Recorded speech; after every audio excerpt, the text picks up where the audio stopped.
Le cours de l'histoire. Xavier Mauduit. Angleterre, Irlande, une histoire végétale avec d'un côté la rose, symbole de l'Angleterre, et des Tudors, une rose qui se réveille soudain quand elle se souvient qu'il existe une grande île à l'ouest, l'Irlande, où le trèfle rappelle la christianisation de l'île par Saint Patrick, le trèfle avec 3 feuilles pour la Trinité.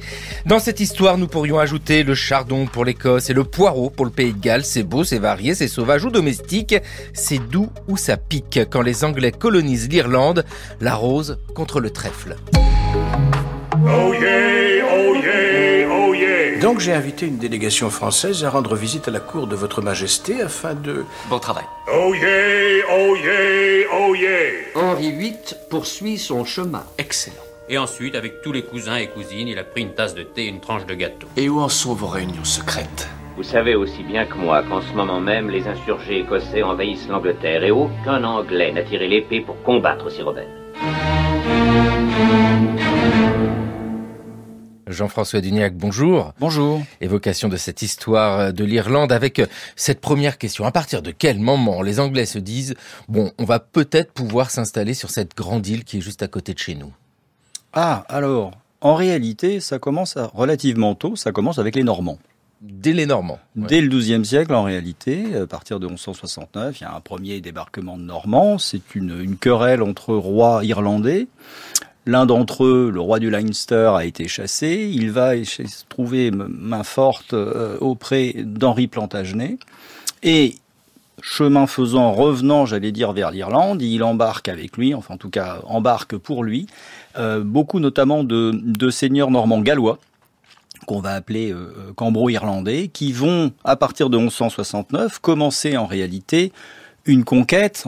Ce sont un peu les loups normands dans la bergerie irlandaise qui entrent à partir de 1169 et qui vont entamer un début de colonisation méthodique, j'allais dire, de l'Irlande, mais ça va mal se finir, se dérouler en réalité. Les Normands arrivent et installent un peu le package normand, c'est-à-dire des mottes castrales, des forteresses. Ils sont là aussi, j'allais dire, militairement mieux armés, en tout cas pendant un temps que les Irlandais.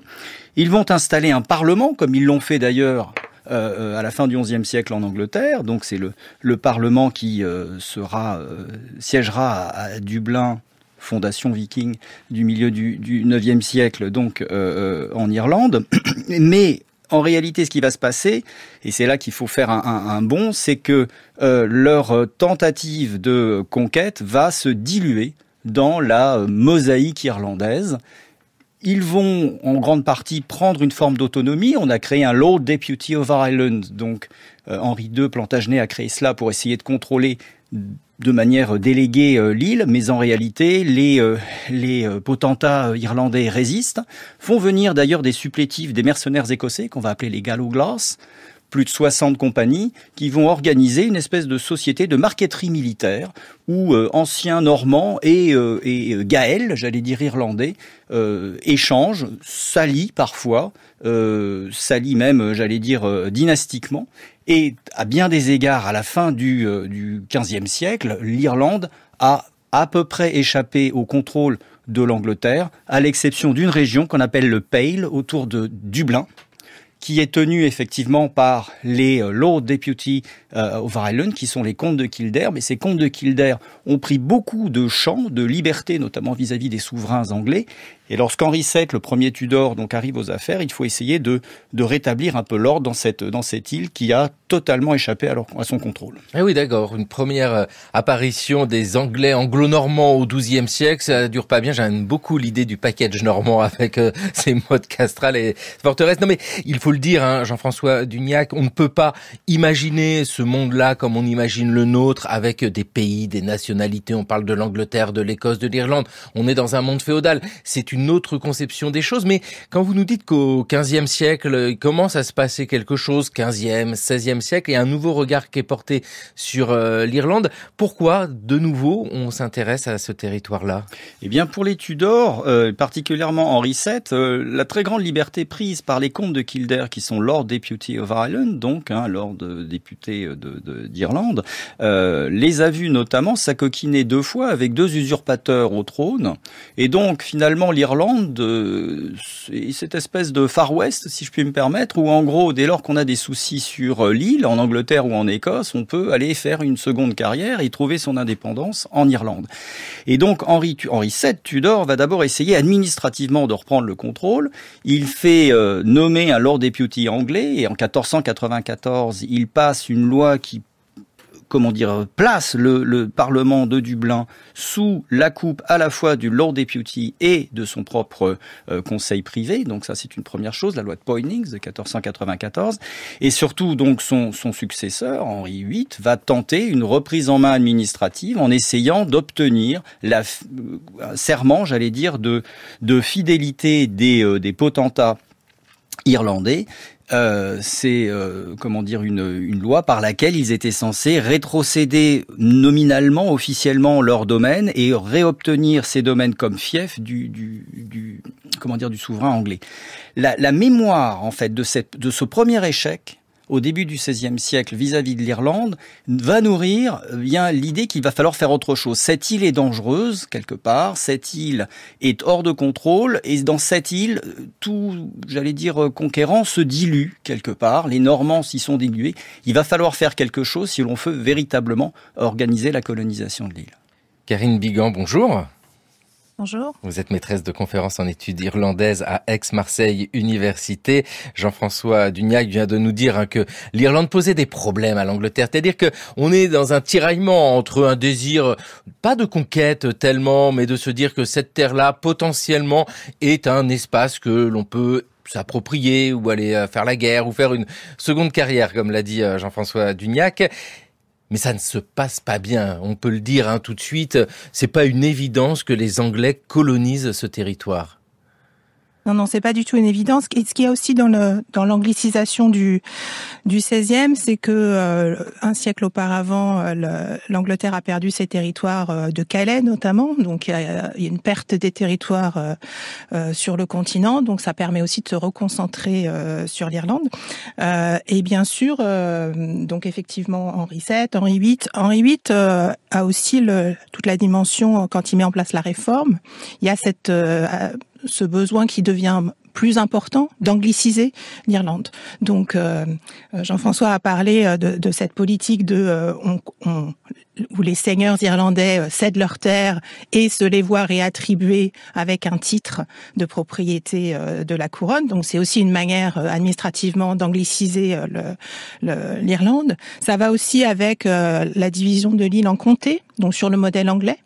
Avec aussi des titres de comte, enfin tous les titres de noblesse qui vont avec, ce qui permet bien sûr de contrecarrer l'ordre gaélique qui est toujours en place et notamment la législation des lois qu'on appelle Brehon, qui est un système totalement différent, qui avait jusque-là continué de coexister donc à l'extérieur du Pale dans les zones qui n'avaient pas été conquises.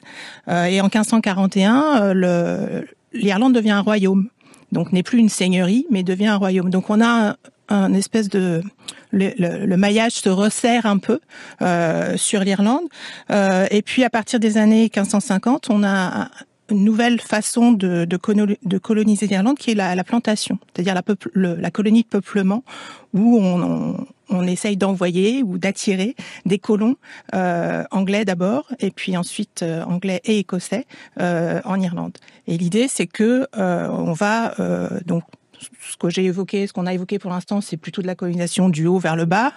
Et là, on est plutôt de la colonisation du bas vers le haut, en implantant des populations considérées comme loyales, qui vont à la fois mettre en place un maillage de routes, de villes, enfin toute une infrastructure qui n'existait pas jusqu'alors, et puis aussi mener par l'exemple en implantant la langue anglaise bien sûr, mais aussi des méthodes agricoles qui ne sont pas les méthodes traditionnelles, Donc on est sur ce modèle-là qui fonctionne pas très bien non plus. Qui fonctionne pas bien non plus. Mais surtout, ce que vous nous dites, Karine Bigan, et c'est vraiment très pertinent, c'est de voir que cette colonisation, c'est un processus. Ce n'est pas un débarquement d'armées qui arrivent de l'Angleterre et puis qui prennent le pouvoir. C'est un long processus avec beaucoup d'intérêts et évidemment des intérêts fonciers, économiques, parce qu'il y a toujours des questions d'argent dans ces histoires-là. Et on peut y rajouter peut-être une petite touche de religion avec Henri VIII. Henri VIII poursuit son chemin. Il se fait donner par le clergé et confirmé par le Parlement le titre de chef suprême de l'Église d'Angleterre. Il se fait donner aussi, par décision du Parlement encore, les dîmes attribuées jusqu'alors au pape. Puis, il s'attaque directement aux biens de l'Église, il confisque les terres appartenant au monastère, les vend pour remplir ses coffres à ceux de ses sujets qui veulent bien les acheter. Cependant, comme il éprouve le besoin de définir la nouvelle situation religieuse, il fait adopter par le Parlement, toujours docile, une série de textes, les fameux 6 articles, qui formule la doctrine de l'Église anglicane. H.G. Farmer, professeur à la Sorbonne, qui s'exprimait dans l'heure de culture française en 1954 avec ce rôle d'Henri VIII. Oh là là, tant d'intérêts qui se mêlent ici avec de votre analyse, Jean-François Dugnac, maître de conférence en histoire moderne à Sorbonne Université.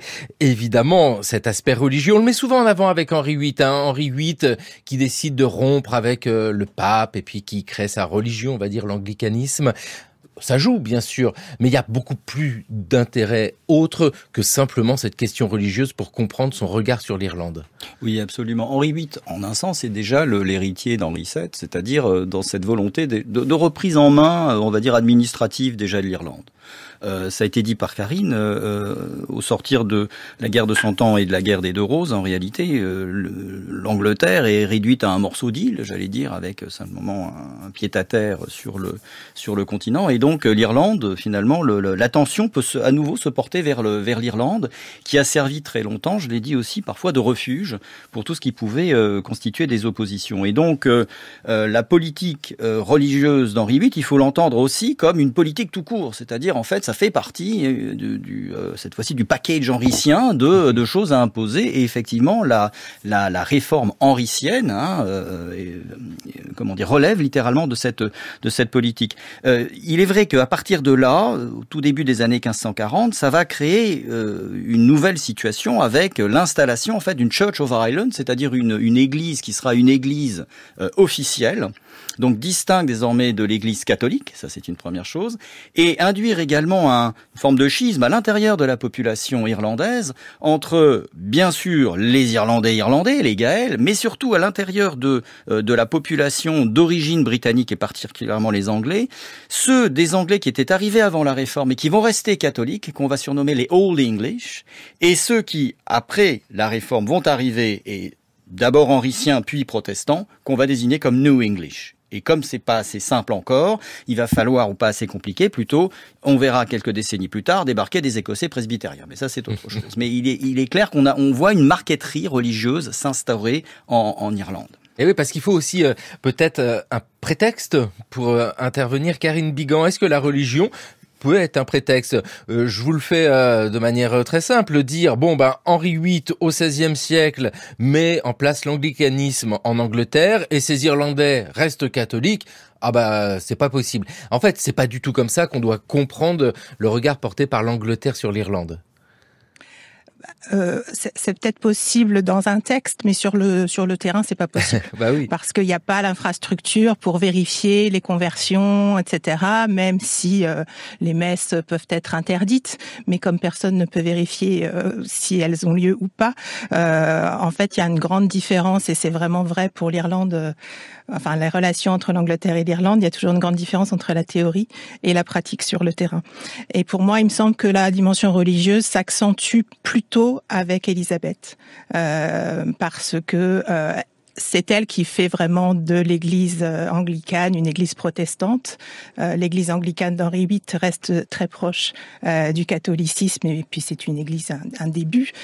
Et donc, sous le règne d'Élisabeth, on a vraiment cette dimension religieuse qui devient importante, mais aussi une dimension géopolitique avec l'Espagne notamment.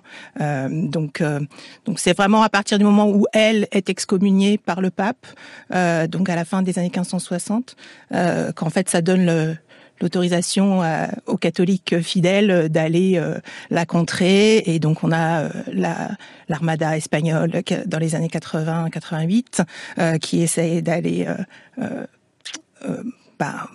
se débarrasser d'Élisabeth. Et donc dans ces cas-là, évidemment, puisque l'Irlande est encore très très très très largement catholique, l'Irlande peut servir de tremplin pour une attaque de l'Angleterre par l'Espagne. Et oui, cette fin du XVIe siècle, c'est la période des guerres de religion. On en parle beaucoup pour la France, mais partout dans le monde, en tout cas dans l'Europe, il y a des échos avec ces Espagnols et l'invincible armada de 1588. Il y avait une tempête, c'était dommage.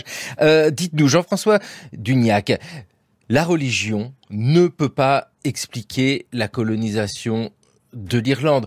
Ce n'est pas avec Élisabeth Ier, fin du XVIe siècle, deuxième moitié du XVIe siècle, profondément marquée par l'anglicanisme qui devient de plus en plus proche du protestantisme. C'est pas ça qui lui fait dire « je dois contrôler l'Irlande parce que je ne veux plus ces catholiques ». Non, la preuve, c'est qu'en fait, la première tentative de colonisation a lieu précisément sous Marie Tudor, Marie la sanglante, entre guillemets, c'est-à-dire la catholique. On est à partir de 1556, on essaye effectivement, et ça c'est une première façon tout à fait caractéristique, on s'essaye à une colonisation, j'allais dire, d'État, par la création de deux comtés, le comté de la Reine et le comté du Roi, qui sont juste à l'ouest en fait de la zone véritablement contrôlée par le monarque anglais, c'est à l'ouest du Pale, où on essaye donc d'implanter deux comtés qui sont véritablement une entreprise d'État contre deux clans, les O'Moore et les O'Connor, qui attaquaient régulièrement et qui pillaient le Pale, justement. Donc il y a vraiment une politique d'État.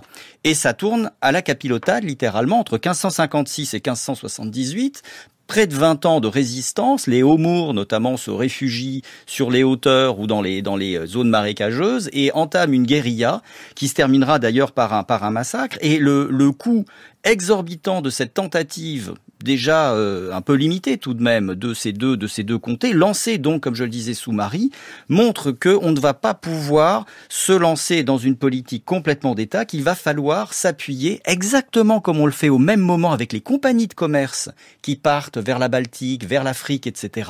L'État, le petit État anglais, sous-doté, une petite population, très peu de moyens, va être obligé de s'appuyer sur les initiatives, on va dire, privées. Et ça donnera, dès les années 1560, d'autres tentatives où cette fois-ci on va s'appuyer sur d'authentiques compagnies ou des entrepreneurs qui, depuis l'Angleterre, le Pays de Galles et plus tard l'Écosse, vont tenter l'aventure de transplanter des milliers de Britanniques vers cette terre promise qui est censée être l'Irlande. Avec tout un travail foncier qui est fait et qui d'ailleurs explique l'évolution de la situation. Laissons la parole à un architecte, celui d'une plantation de l'Ulster. On est au tout début du XVIIe siècle. Il s'appelle Sir John Davis.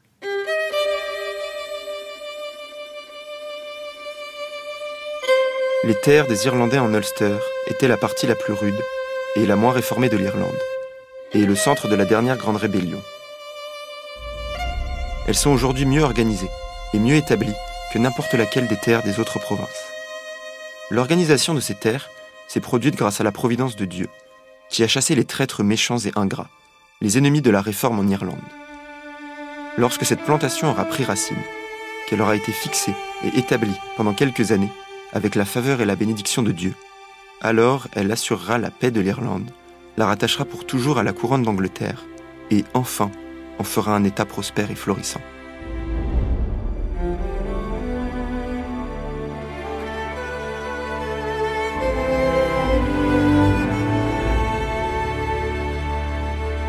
Un essai de 1612 de Sir John Davis pour justifier l'emprise coloniale anglaise sur l'Irlande. Bonjour, Élodie Perrol-Kléber. Bonjour. Vous êtes maîtresse de conférences en civilisation nord-américaine à l'université de Poitiers. C'est quoi ce système des plantations en Irlande ? Alors, j'avoue être plus spécialiste des plantations dans les colonies américaines, mais le principe des plantations est le même, c'est-à-dire que on ne veut pas juste exploiter commercialement le territoire, on veut y recréer des sociétés durables. Donc c'est pour ça qu'on a cette idée de planter. En anglais, on a le même terme, plantation. Et donc, c'est cette idée de planter durablement des sujets qui seront loyaux et qui pourront aussi, pour l'Irlande, on avait en tête des terres qui n'étaient pas bien exploitées, qui étaient laissées à l'abandon, et que ces planteurs venus d'Angleterre et d'Écosse pourraient exploiter de manière bénéfique et de manière bénéfique, bien entendu, pour le Royaume d'Angleterre. Avec ce parallèle à faire, et vous l'avez fait naturellement, Élodie Perrol-Kléber, entre les plantations que nous associons souvent aux colonies lointaines, aux Antilles, etc., et puis ces plantations en Irlande, parce que c'est ce contexte-là qui nous intéresse. Nous sommes, en l'occurrence ici, au début du XVIIe siècle. Eh bien, ça y est, le monde s'est ouvert, il y a ce processus de colonisation. Et ce qui se passe en Irlande, ça entre dans ce monde-là. Oui, tout à fait. Je pense qu'on peut même parler de l'Irlande comme laboratoire des stratégies impériales de l'Angleterre, puisque on retrouve par exemple en Virginie de nombreux acteurs qui étaient impliqués dans les plantations d'Ulster. Donc qui ont bénéficié en fait d'une prise en main coloniale, si on peut dire, de l'Irlande, qui fut transplanté dans les colonies, notamment antillaises de la Barbade, Montserrat, qui était surnommée la Petite Irlande, et également les colonies continentales, principalement de la Virginie et du Maryland. Donc on a vraiment cette idée de faire ses armes en Irlande et transplanter ces stratégies coloniales dans les colonies nord-américaines et antillaises. Les premiers Irlandais du Nouveau Monde, une migration atlantique, 1618-1705. Élodie Perrol-Kléber, c'est votre étude avec ces migrations qui commencent en fait dès le début du XVIIe siècle. Donc il y a des plantations imposées par les Anglais en Irlande, mais ces Irlandais eux-mêmes partent et s'en vont dans le Nouveau Monde. Oui, tout à fait. Alors, certains s'en vont volontairement. Par exemple, notamment le Maryland est une colonie dont le propriétaire, Lord Baltimore, obtient une charte du monarque et il est catholique.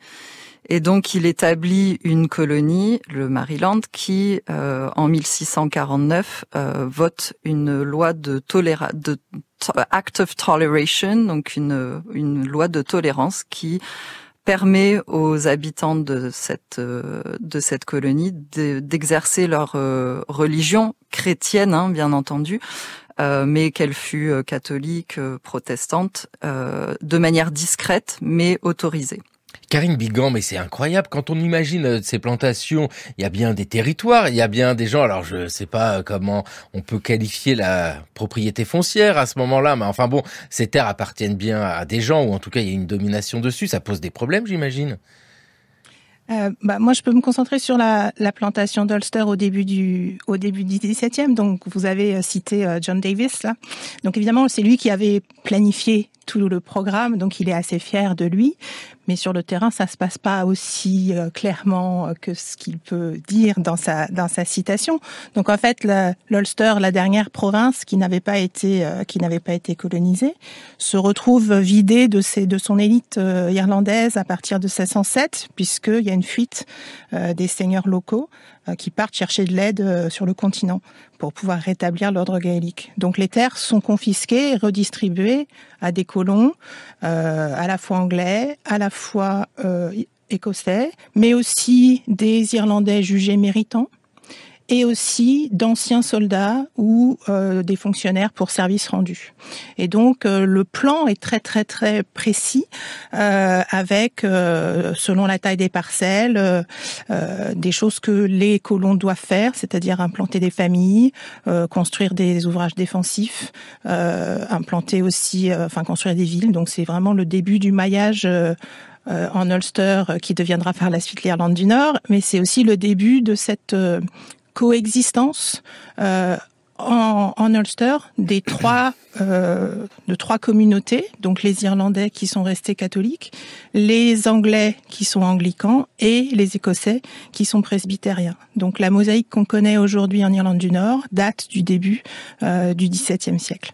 Et une partie, un principe de cette colonie de peuplement était la ségrégation, c'est-à-dire qu'en théorie, les colons britanniques et écossais ne pouvaient pas avoir de tenanciers irlandais.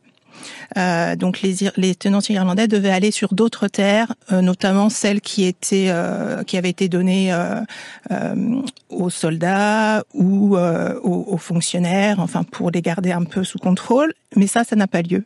Parce qu'en fait, il n'y a pas assez de colons britanniques qui arrivent. Donc, dans un premier temps, les tenanciers irlandais restent sur place. Donc, c'est vrai que cette colonie Ulster, on se pose toujours la question, est-ce que c'est un succès ou un échec ? Dans les 20 premières années, ça semble être un échec parce que, quoi qu'en dise John Davis en 1612, on est très très loin de sa réalité à lui sur le terrain. Donc en fait, ça change pas beaucoup de choses, mais les choses s'enveniment quand même au fil des années. Il y a une forme de ressentiment qui s'installe parce qu'au fur et à mesure que les colons arrivent, s'installent sur les terres, sont capables de payer des loyers un peu plus chers, donc ça éloigne les tenanciers irlandais des terres les plus fertiles. Donc il y a ce ressentiment un peu économique, notamment, qui grandit. Avec un système vraiment très particulier. Jean-François Dugnac, on le sent bien. Ici, il y a ce système de la colonisation. En fait, on se dit toujours le nouveau monde, etc. Mais l'Irlande, c'est un processus à peu près similaire. Avec de la religion qui se mêle, on n'arrête pas de les citer, ces anglicans, protestants, ces catholiques, irlandais, ces presbytériens. C'est qui les presbytériens ? Alors là, simplement pour revenir sur un point, effectivement, on considère à bien des égards que l'Irlande est la première colonie de l'Angleterre. Et effectivement, le laboratoire de ce qui sera plus tard la colonisation anglaise, puisque en dehors de l'Irlande, jusqu'à la fin du XVIe siècle, il n'y a pas d'anglais, j'allais dire, dans l'Atlantique, à part sur quelques bateaux, mais la première fondation pérenne, la Virginie, c'est 1607 seulement. Donc on est vraiment, on est d'abord en Irlande avant de se projeter. Pour ce qui est des circulations et particulièrement des presbytériens écossais, mais ça j'y reviendrai, c'est qu'effectivement ces régions, notamment l'Ulster, a connu, mais depuis le néolithique en réalité, des circulations d'hommes entre l'Écosse et donc le nord de l'Irlande. J'ai évoqué les fameux Gallowglass, les mercenaires écossais. Pour ce qui est des presbytériens, donc c'est une inflexion qui est devenue majoritaire un temps en tout cas en Écosse, qui est une vision extrêmement décentralisée autour de synodes du protestantisme en Écosse, et qui a organisé une forme d'église nationale qu'on appelle la Kirk of Scotland, qui est l'église entre guillemets nationale écossaise. Donc beaucoup des Écossais qui vont quitter, notamment au moment où Jacques VI d'Écosse devient Jacques Ier d'Angleterre en 1603 et qu'il considère comme une entreprise britannique en fait de colonisation de l'Irlande. Jacques VI et I, comme l'on dit, va notamment pousser des entrepreneurs dans les Lowlands à demander aux Écossais des Lowlands de traverser la mer d'Irlande pour aller coloniser l'Ulster. Il y en a quand même 40 000 qui vont dans un premier temps partir dès le début des années 1600 et on est à plus de 100 000 au milieu du XVIIe siècle. Donc on a là vraiment une entreprise qui devient une forme d'entreprise britannique de colonisation de l'île d'Irlande. Ah oui, parce que c'est vraiment ça, entreprise britannique de colonisation, avec ici, Karine Bigan, juste par rapport aux contestations des Irlandais eux-mêmes, parce qu'on parle de ce processus-là, il y a des moments, et c'est certain qu'on va s'arrêter dessus, parce qu'il y a ces moments de soulèvement imposants, comme en 1641, mais auparavant, est-ce qu'on voit déjà apparaître des signes de protestation ? Très peu. Parce que, entre le début de la plantation en Ulster et 1641, il y a très peu de protestations parce que l'élite catholique, donc les vieux Anglais dont on parlait tout à l'heure, et puis le reste de l'élite gaélique qui n'est pas partie d'Irlande, finalement s'entend assez bien avec le roi, donc garde une relation privilégiée avec le roi. Il y a une forme de tolérance religieuse aussi, pour les raisons que j'ai expliquées, c'est qu'il n'y a pas les moyens non plus de vérifier sur le terrain. Et c'est vraiment à partir de la fin des années 1630, début des années 1640, que les choses se durcissent, mais pas vraiment en raison du roi, plutôt en raison de la montée du protestantisme et du puritanisme au Parlement anglais.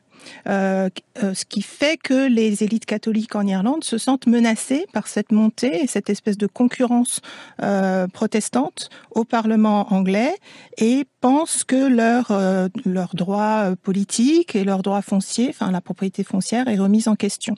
Et jusqu'alors, les nouveaux Anglais, il y a aussi cette rivalité en Irlande avec les nouveaux Anglais dont parlait Jean-François tout à l'heure, c'est-à-dire que la nouvelle élite protestante, ça monte doucement, mais c'est vraiment en 1641 que les choses éclatent. Oui. Et puis avec, malgré tout, ce qui se passe à l'intérieur du pays, parce que le roi d'Angleterre n'est pas seulement à regarder du côté de l'Irlande, il a des soucis à gérer chez lui. Vous savez aussi bien que moi qu'en ce moment même, les insurgés écossais envahissent l'Angleterre et aucun Anglais n'a tiré l'épée pour combattre ces rebelles. Aussi je vous demande d'en tirer nos querelles, pour défendre à la fois notre Église et le royaume. Les Écossais envahissent l'Angleterre et tout le pays tremble et est sans cesse en alarme. Depuis 1 an et plus, nos colons en Irlande sont sauvagement massacrés, nos églises profanées, notre clergé persécuté. La couronne a montré une étrange hésitation à défendre notre église et notre royaume en Irlande, sire. Dieu m'en est témoin, j'ai plus de raison de prendre les armes contre Rome que contre les Écossais. Voudriez-vous me voir déclarer la guerre à toutes les nations catholiques du monde, monsieur Cromwell? Votre devoir divin est de défendre notre église en quelque lieu que ce soit. Vous nous parlez d'une chose qui peut nuire à la nation dans l'Europe entière. Votre Majesté est-elle sûre qu'elle ne songe pas davantage aux intérêts de son entourage qu'à ceux du peuple d'Angleterre?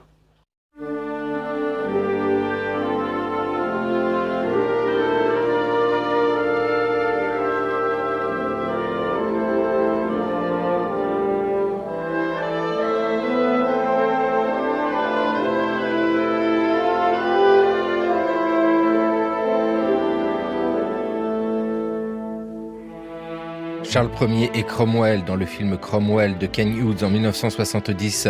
Jean-François Dugnac, qu'est-ce qui se passe à ce moment-là? Parce que nous sommes au XVIIe siècle, il y a Cromwell, il y a Charles Ier.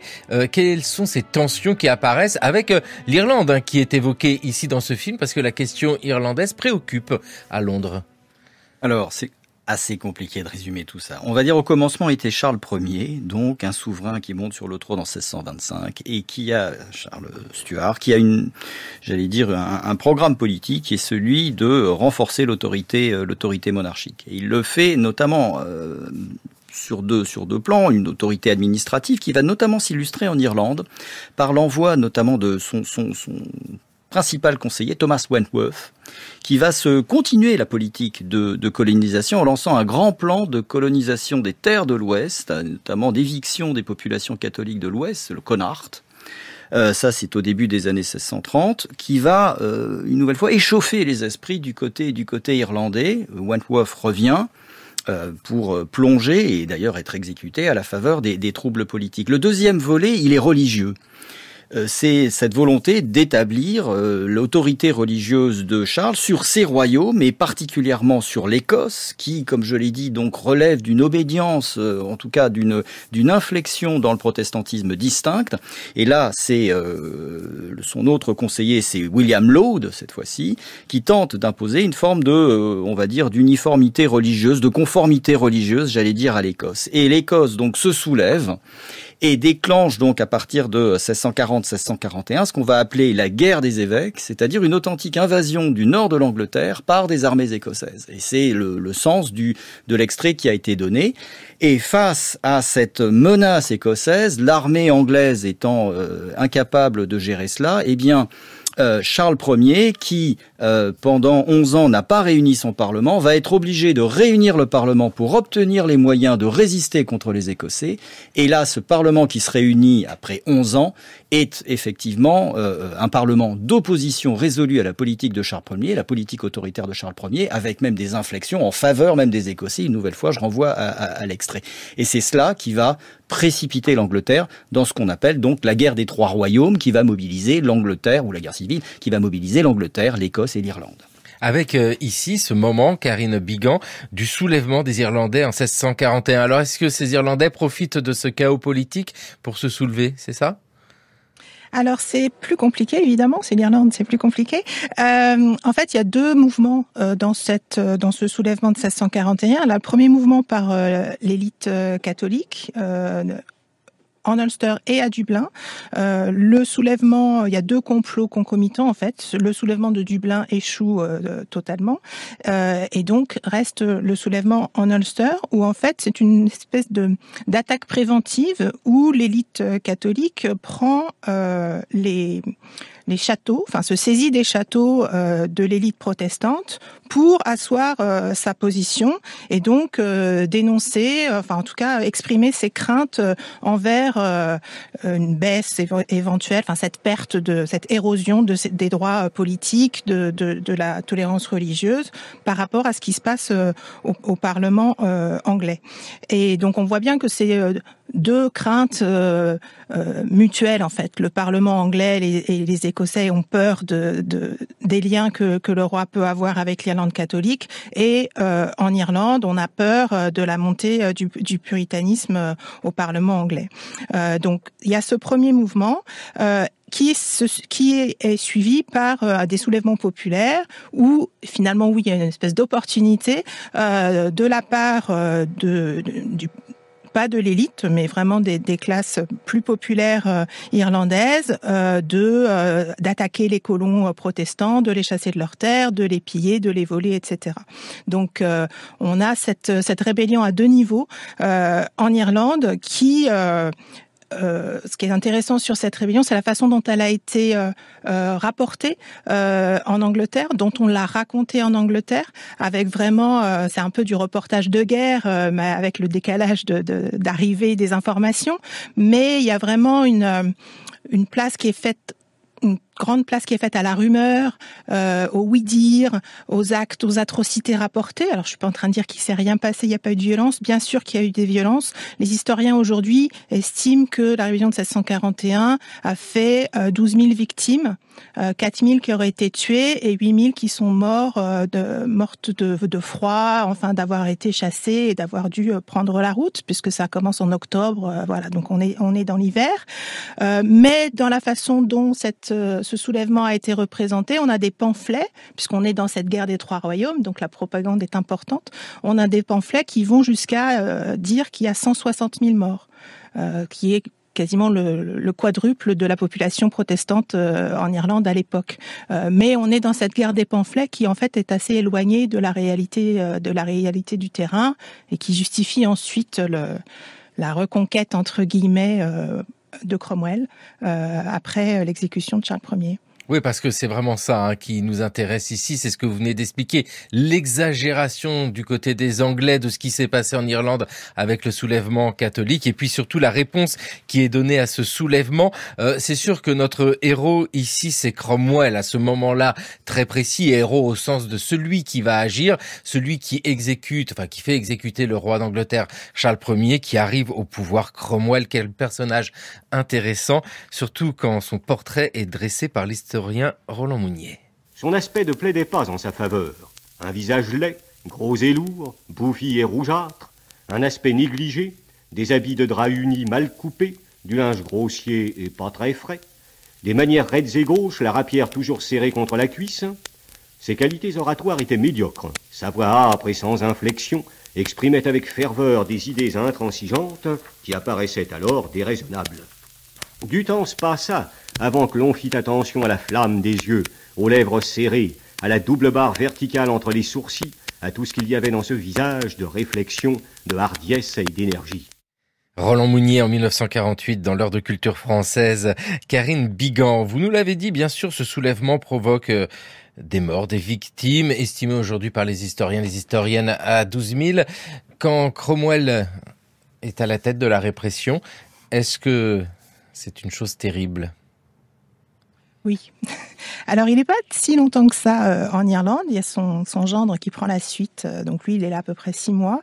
Mais il y a 2 massacres qui sont encore des plaies pas tout à fait cicatrisées en Irlande aujourd'hui. Donc, il y a Drogheda et Wexford. Et clairement, quand il raconte ce qui s'est passé, il lit ces événements à la rébellion de 1641, en disant que c'était une forme de représailles contre ces Irlandais qui ont les mains pleines de sang des colons protestants. Et c'est des choses qu'on a continué à voir assez récemment en Irlande du Nord, sur les fresques murales. On avait des représentations de Cromwell avec cette citation de on a vengé les nôtres. Voilà, donc Cromwell n'est pas le héros, n'est pas vraiment un héros en Irlande pour ces raisons-là. Mais encore une fois, après la reconquête de Cromwell et de Ironton qui dure jusqu'en 1653, on a encore un plan de redistribuer les terres. Donc la propriété foncière est toujours là en arrière-plan. Donc la colonisation continue et il y a ce plan de déplacer la population irlandaise vers le Connaught, donc vers pour ceux qui sont fans de rugby, c'est la zone ouest, mais qui est vraiment très peu fertile. Et donc il y a cette fameuse citation to hell au Connaught, donc soit vous allez en enfer, soit vous allez dans le Connaught, mais en fait ça n'a pas lieu non plus. Donc c'est un slogan qui est lancé à l'époque, mais qui ne se réalise pas finalement dans les années qui suivent. Ou alors aller en Amérique, Élodie Perrol-Kléber, parce que bien sûr, là, on vient d'entendre Karine Bigan qui nous disait que cette politique foncière de redistribution des terres, etc., se poursuivait après la répression par Cromwell. Nous comparons, bien sûr, les plantations, la colonisation en Irlande et ce qui se passe en Amérique. Il y a quand même une différence majeure, c'est l'esclavage. Il n'y a pas d'esclavage en Irlande. Malgré tout, il y a tout un système qui est très intéressant pour les Irlandais, qui ne peuvent pas être réduits en esclavage quand ils vont en Amérique, mais pour malgré tout les maintenir sur leur terre. Quel est-il ? Alors, il s'agit de l'engagement, j'imagine. Vous imaginez bien. Oui, donc l'engagement. Alors, je sais qu'on utilise le terme engagisme, mais il fait plutôt référence pour moi à ce système de travail non libre qui fut développé après l'abolition de l'esclavage. L'engagement, j'utilise ce terme puisque c'est ce qui figure dans les sources françaises notamment, puisqu'un système un peu similaire a été développé à la même période. Donc l'engagement était en fait un système de travail non libre qui engageait un individu et deux individus, en fait, un serviteur, un servant et un master, un maître, pour un laps de temps qui était déterminé notamment par rapport aux compétences de l'engagé. Mais également par rapport à son âge lorsque l'engagé arrivait sans contrat dans les colonies. Parce que vous avez fait allusion à l'esclavage, l'engagement n'était pas du tout une forme d'esclavage, puisqu'on sait que l'esclavage était un système qui asservissait un individu à vie. Et pour l'engagement, donc on avait une vitrine de la liberté avec cette idée de contrat qui se terminait et ce n'était que le labeur de cette personne qui était engagée. Quel était l'intérêt pour les Irlandais d'ailleurs de signer un tel contrat ? Parce que bien sûr, il y avait quelque chose de séduisant derrière. Tout à fait. Donc le principe du contrat, c'était qu'on abandonnait sa liberté pendant un certain nombre d'années pour ensuite accéder à la propriété foncière. On y revient. Puisque dans les colonies américaines, la terre était foison Et donc le principe était que on signait ce contrat et une fois qu'on terminait ce contrat, on avait possibilité d'accéder à la propriété foncière et donc à devenir planteur à son tour. Et on récupérait un lopin. Comment ça se passait cet engagement au sens où on est irlandais, en Irlande, on subit la répression, on voit ce qui se passe et on se dit tiens, il y a quelque chose d'intéressant là-bas, c'est quelque chose que l'on entend, c'est dans la presse qu'on apprend qu'il y a des contrats de ce type-là qui existent? Alors il y a de la propagande via des pamphlets.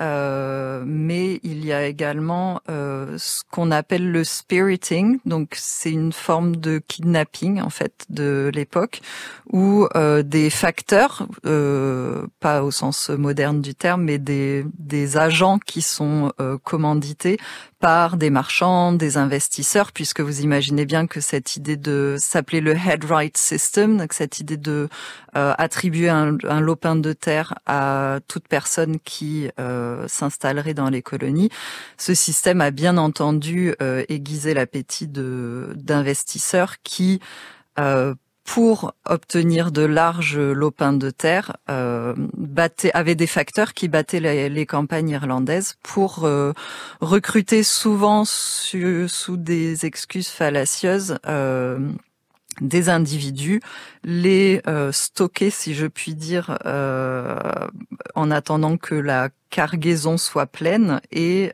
que le navire parte pour sa traversée transatlantique vers les colonies.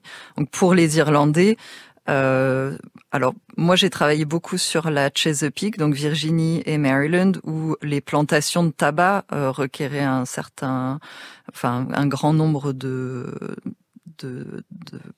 travailleurs, mais la plupart des Irlandais furent envoyés à la Barbade et à Montserrat notamment, mais de manière très souvent involontaire, que ce fut sur le par exemple en après-coup de la rébellion où les rebelles politiques, si vous voulez, on devait se débarrasser de la population qui n'était pas une population productive ou qui allait dans le sens de la politique en Irlande, et donc l'Irlande était un peu le réservoir se transforma un peu en réservoir de population que l'on pouvait mettre au travail dans les colonies. Et puis, j'imagine en plus que tout le chaos politique en Irlande après le soulèvement de 1641, la répression féroce de Cromwell, ça favorise aussi au départ pour ceux qui sont arrachés de leurs terres et qui ont envie de connaître un autre monde plein d'espoir, parce que pendant ce temps-là, oui, il faut le rappeler, la répression continue et Cromwell justifie la colonisation de l'Irlande. Je suis persuadé qu'il s'agit d'un juste jugement de Dieu sur ces misérables barbares irlandais, qui ont versé tant de sang innocent, et que cela permettra d'empêcher des effusions de sang à l'avenir. Il y a donc un motif satisfaisant à cette guerre, qui ne peut pas susciter ni de remords, ni de regrets. En 1649, Cromwell s'adresse au speaker du Parlement à Londres. Dites-nous, Jean-François Dugnac, alors bien sûr, il y a le temps Cromwell, et puis après, il y a le retour de quelque chose qui pourrait ressembler à l'ordre rétabli, la monarchie. Est-ce que pour les Irlandais, ça change quelque chose ? Alors donc la restauration. Ce qu'on voit ce qu'on entend dans le discours de Cromwell, juste, ce sont des échos aussi d'une forme de racialisation de l'Irlandais. Ces populations gaéliques, rousses, on commence à créer des stéréotypes nationaux, le stéréotype national de l'Irlandais, de surcroît sanguinaire, comme le montre, ça a été évoqué à l'occasion de la révolte de 1641, donc les prétendues exactions des catholiques irlandais contre les pauvres protestants. La restauration de 1662, en réalité, j'allais dire, crante quelque part un fait acquis. Avant 1641, les catholiques irlandais tiennent encore de l'ordre de la moitié des terres d'Irlande. Au sortir de la répression cromwellienne, on est à quelque chose comme de l'ordre de 9 à 10% seulement. Avec la Restauration, Charles II qui arrive au pouvoir tempère un peu les choses et on remonte à 20% de possession catholique. C'est-à-dire que notamment des parlementaires qui ont profité finalement de la guerre civile pour se saisir de terres irlandaises sont dépossédés. Certains refusent d'ailleurs de laisser les terres et vivent dans un état de fait, mais quand même beaucoup rétrocèdent les terres, libèrent les terres ou sont même d'ailleurs saisis par les autorités royales. Et donc les terres sont en partie rétrocédées, mais on est déjà dans un ordre extrêmement minoritaire. Donc les choses ne s'arrange pas du tout.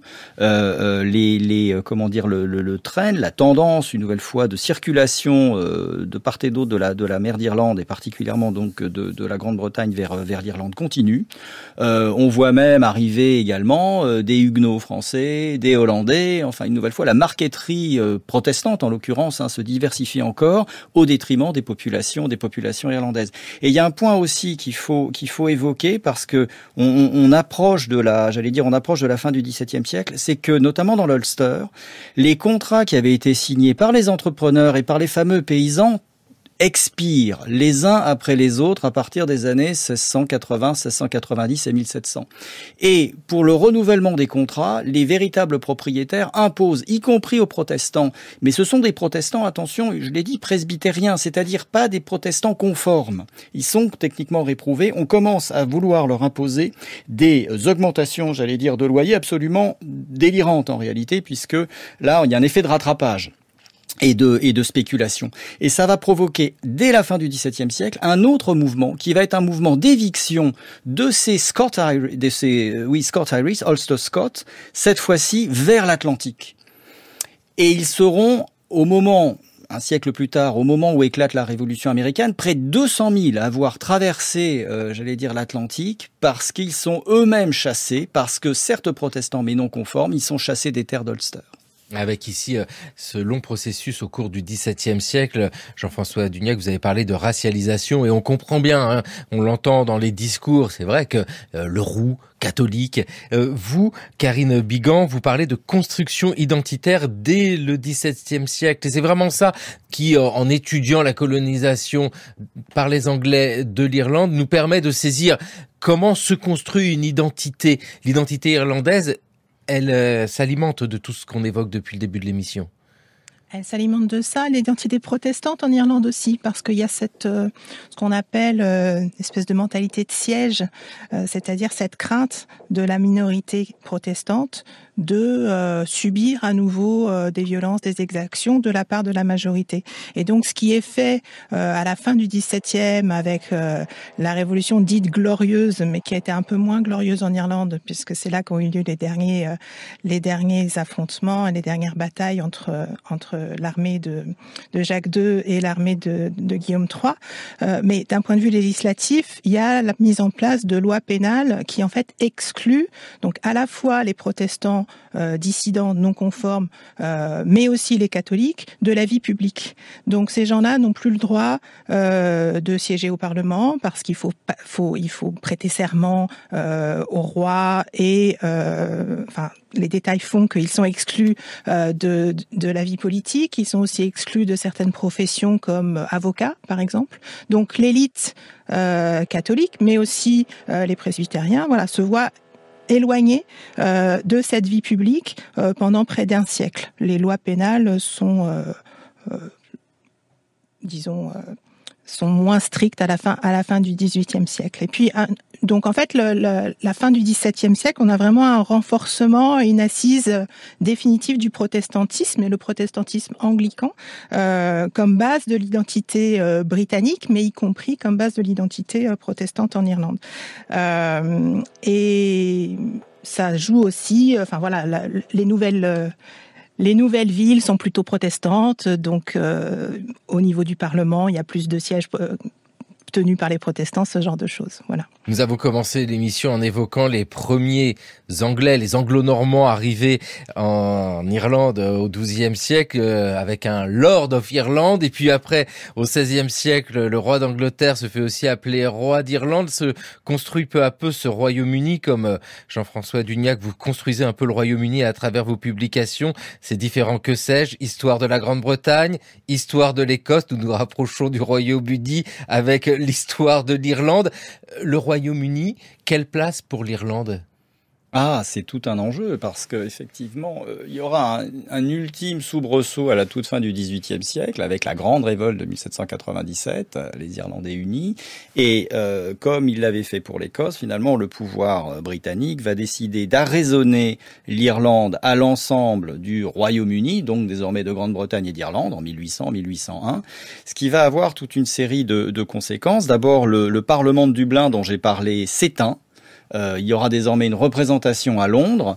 Une partie des élites, d'ailleurs anglo-irlandaises, les anglo-irlandais qui aussi apportaient leur pierre à l'histoire politique. Ce sont des principaux ministres comme Shelburne ou Wellington, par exemple, qui sont anglo-irlandais, vont quitter finalement en grande partie l'Irlande pour se rapprocher de la capitale, c'est-à-dire Londres. Et donc on a affaire à une île qui devient littéralement, qui rentre sous la coupe littéralement du pouvoir central londonien. Oui, c'est cette longue histoire qui nous intéresse avec, et on l'entend dans votre propos, à tous les trois, Jean-François Dugnac, Élodie Perrol-Kléber et Karine Bigan, tant et tant d'écho avec ce qui se passe aujourd'hui. Il faut cette histoire-là pour comprendre l'Irlande d'aujourd'hui et surtout cette mémoire qui saigne encore un peu. Merci vivement à tous les trois. Il est temps pour nous de retrouver Gérard Noiriel. C'est le pourquoi du comment.